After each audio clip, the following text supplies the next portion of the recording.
Dear student, कैसे हैं? ठीक है। अच्छा बेटा, आज हम करने जा रहे हैं सेकेंडरी केमिस्ट्री का चैप्टर नंबर 15। तो उसमें हमारे पास मुख्तलिफ इंडस्ट्री है, उसको हम जिक्र करते हैं, लेकिन इसमें चंद एक इंडस्ट्री को जिक्र करेंगे। उसमें फर्टिलाइजर इंडस्ट्री है बेटा और सीमेंट इंडस्ट्री है। सबसे पहले जो हमने करना है टॉपिक बेटा वो है जी element essential for plant growth, यानी यहां से शुरू होता है हमारा चैप्टर कि प्लांट की प्रॉपर ग्रोथ के लिए कौन से एलिमेंट जो है ना बहुत जरूरी है। तो इसमें इनको हम दो टाइप्स में या दो ग्रुप्स में डिवाइड करते हैं। एक हम कहते हैं माइक्रो न्यूट्रिएंट्स, यानी वो न्यूट्रिएंट जो बहुत ही कम मिकदार में चाहिए होते हैं for the proper growth of plants. Plants की प्रॉपर ग्रोथ के लिए जो बहुत कम मिकदार में, कलील मिकदार में न्यूट्रिएंट्स चाहिए होते हैं बेटा, उन्हें हम कहते हैं माइक्रो न्यूट्रिएंट्स। इसमें boron, iron, copper, molybdenum, zinc, manganese, ये सारे इसमें शामिल हैं बेटा। ये बहुत जरूरी है, बेशक थोड़ी मिकदार में क्यों ना। और पर एकड़, एक एकड़ के लिए कम से कम जो चाहिए इसकी मिकदार वो 6 ग्राम और ज्यादा से ज्यादा मिकदार जो चाहिए वो 200 ग्राम चाहिए। ये है कि माइक्रो न्यूट्रिएंट्स। इसके बाद आते हैं दूसरे माइक्रो न्यूट्रिएंट्स, वो न्यूट्रिएंट्स जो लार्ज अमाउंट में चाहिए for the proper growth of plants. उसमें nitrogen, phosphorus, potassium, hydrogen, oxygen, carbon, etcetera etcetera. और ये पर एकड़ कितने चाहिए होते हैं? 5 किलोग्राम टू 200 किलोग्राम। वो ग्राम्स है और ये किलोग्राम्स है, तो इनकी मिकदार ज्यादा चाहिए होती है, यानी कम से कम 5 केजी और ज्यादा से ज्यादा 200 केजी ये चाहिए होते हैं। दूसरा ये कि हमारे पास जो फर्टिलाइजर है उसकी कौन सी खसूसियत होनी चाहिए, यानी अच्छी फर्टिलाइजर की क्या खसूसियत होनी चाहिए। ये बहुत इंपॉर्टेंट क्वेश्चन भी आता है, what should be the essential qualities of a good fertiliser. तो उसमें से हम ये चंद इसकी जो है ना क्वालिटीज को हम डिस्कस करते हैं। पहली क्वालिटी ये है बेटा ये कि ये इस तरह की हालात में होनी चाहिए, इस तरह की कंपोजिशन में होनी चाहिए कि पौधे इसको आसानी से हासिल कर सकें, readily available to the plants, पौधों के लिए इजीली अवेलेबल हो। दूसरा फेयरली सॉल्युबल वाटर, पानी में आसानी से क्या हो जाए, हल हो जाए, सॉल्युबल होने चाहिए। और ये पौधों को नुकसान भी ना पहुंचाए, should not be injurious to plant, plants को ये नुकसान भी ना पहुंचाए। और ये सस्ती होनी चाहिए, इजीली अवेलेबल होनी चाहिए ताकि इसको आसानी से इस्तेमाल किया जा सके। और ये स्टेबल होनी चाहिए ताकि ये बहुत लंबा अरसा के लिए भी स्टेबल पड़ी रहे, डिकम्पोज ना हो, ताकि ये पौधे इसको इस्तेमाल कर सकें। और इसकी ये सॉइल की पीएच वैल्यू को जो है ये चेंज ना करें। अमूमन फर्टिलाइजर जो होती हैं उससे पीएच वैल्यू या कम हो जाती है या ज्यादा हो जाती है, जिसकी वजह से या एसिडिक या बेसिक सॉइल बन जाती है। लेकिन अच्छी फर्टिलाइजर ऐसी होनी चाहिए कि वो सॉइल की पीएच वैल्यू को चेंज ना करे।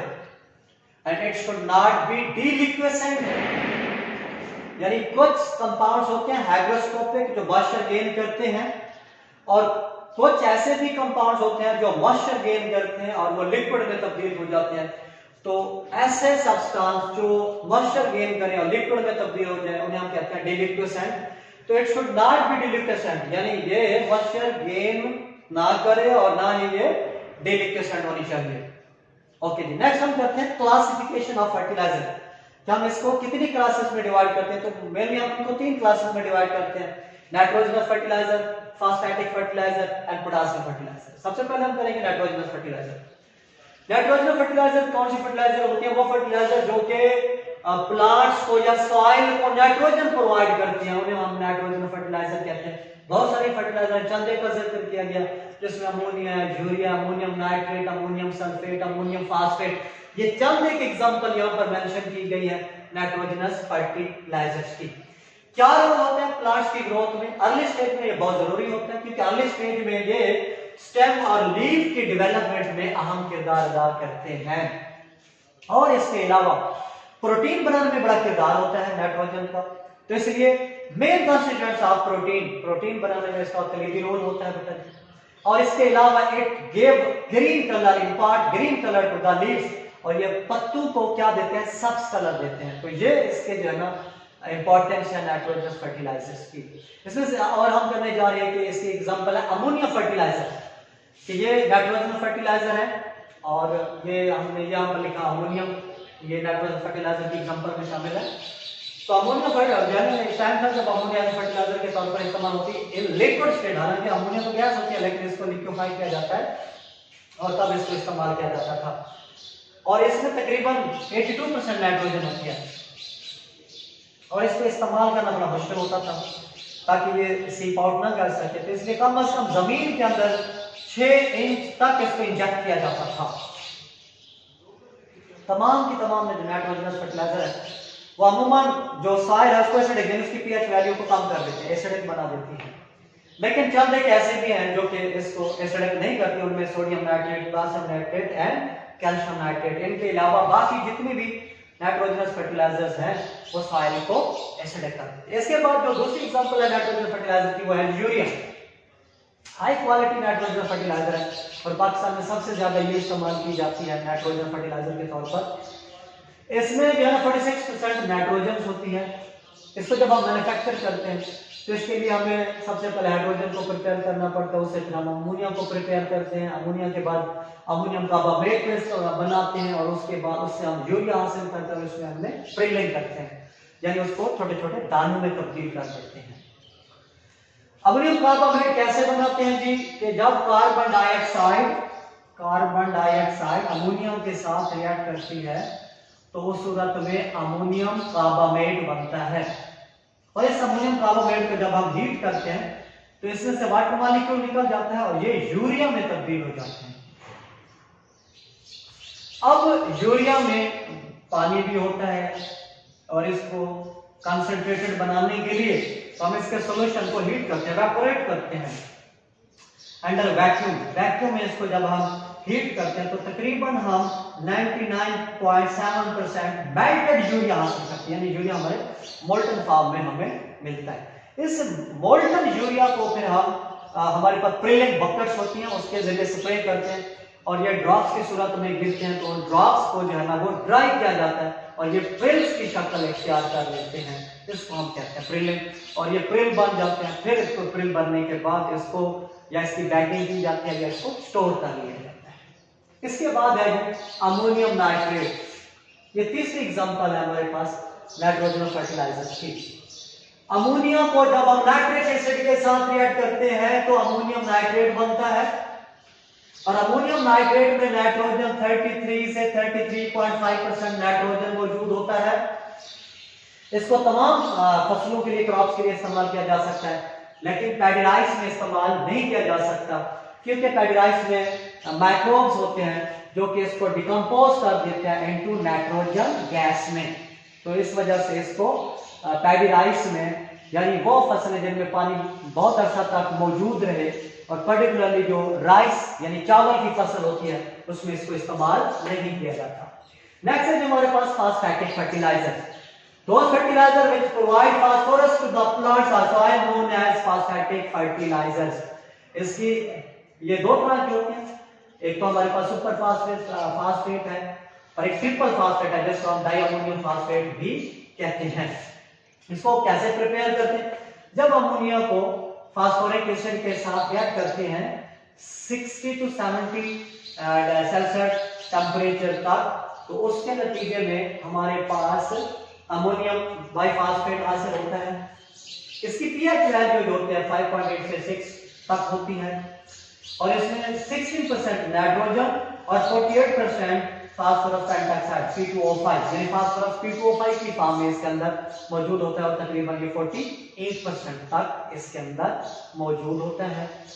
और ये जो हमारे पास फॉस्फेटिक फर्टिलाइजर होती है ये बहुत इंपॉर्टेंट होती है, ये पौधे के अंदर रेजिस्टेंस पैदा करते हैं, पौधे कुव्वत मुदाफियत पैदा करते हैं और लेटर स्टेज में इसके जो है ना पौधे की जो ग्रोथ में और उसके फल में बहुत अहम किरदार अदा करते हैं। जैसे कि पोटेशियम फर्टिलाइजर, ये कैसे हासिल करते हैं, those fertiliser which provide potassium known as potassium fertiliser. इसको जब हम सोडियम नाइट्रेट को पोटेशियम क्लोराइड के साथ रिएक्ट करवाते हैं तो सूरत में पोटेशियम नाइट्रेट हासिल होती है, यह हमारे पास पोटेशियम फर्टिलाइजर के तौर पर इस्तेमाल होती है।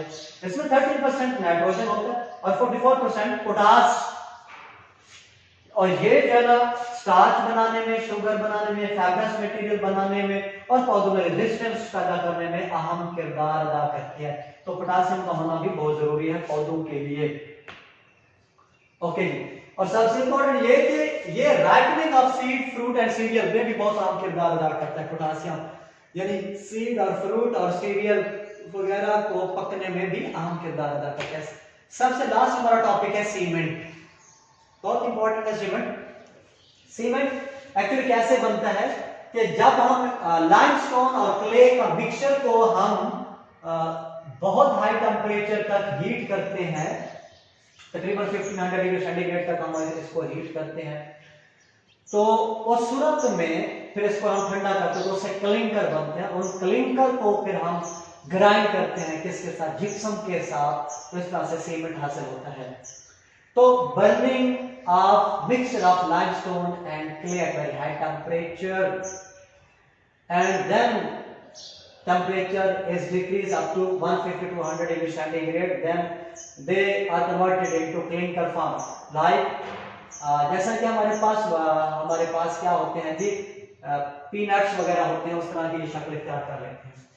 ओके जी, रॉ मटेरियल क्या होता है, कैलकेरियस, या दो किस्म का रॉ मटेरियल पर मुश्तमिल होता है।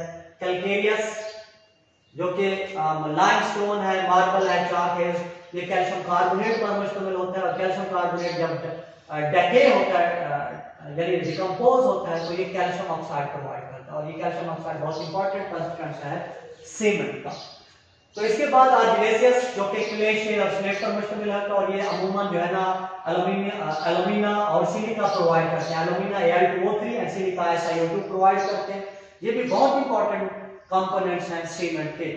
और तीसरा जो है ना हमारे पास जिप्सम है, 2 to 3% इसके अंदर जिप्सम जो है ना वो ग्राइंड की जाता है क्लिंकर के साथ, इसको ग्राइंड किया जाता है तो फाइनल हमारे पास क्या बनता है, सीमेंट बनता है।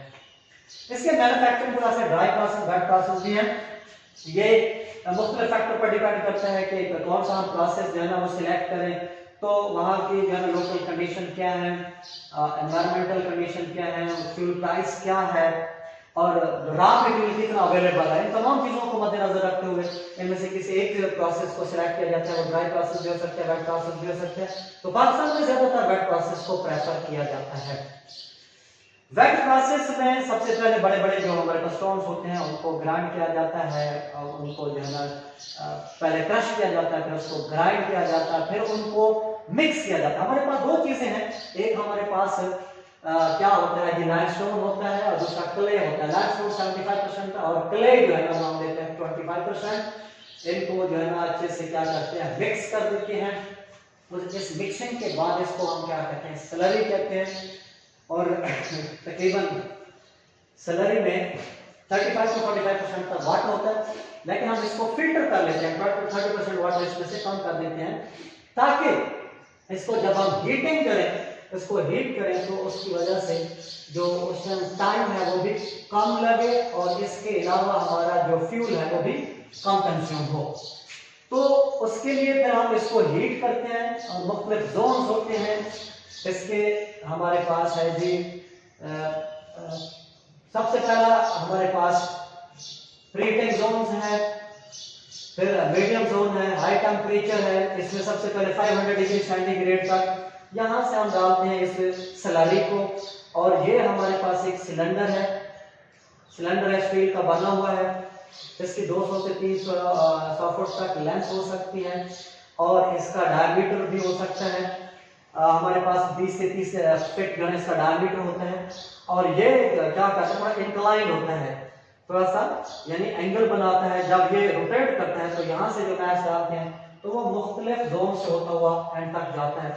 इसमें सबसे पहले जो है ना 500 डिग्री सेंटीग्रेड तक जो हमारे पास क्ले है वो टूट जाता है, एल्यूमिनियम ऑक्साइड में, सिलिका में और आयरन ऑक्साइड में क्ले यहाँ पर ब्रेक हो जाता है। यहाँ पर 100 डिग्री सेंटीग्रेड पर यहाँ पर कैल्शियम कार्बोनेट भी डिकम्पोज हो जाता है कैल्शियम ऑक्साइड में और कार्बन डाइऑक्साइड में। और इसके बाद जो हमारे पास लास्ट में आएगी 1500 डिग्री सेंटीग्रेड तक हम इसको हीट करते हैं। उसके नतीजे में ये कैल्शियम ऑक्साइड के साथ मिलकर कैल्शियम सिलिकेट या कैल्शियम एल्यूमिनेट या कैल्शियम फेरेट बनाता है, और फिर इसका टेम्परेचर कम कर देते हैं 150 to 100, और उसके नतीजे में क्लिंकर हासिल होते हैं। और यहाँ से क्लिंकर को अलग करके फिर इनको 2% 2 to 3% जिप्सम के साथ क्या किया जाता है, ग्राइंड किया जाता है। और ये जो जिप्सम होता है ये इसके सेटिंग टाइम को इनहेंस कर देता है, बढ़ा देता है।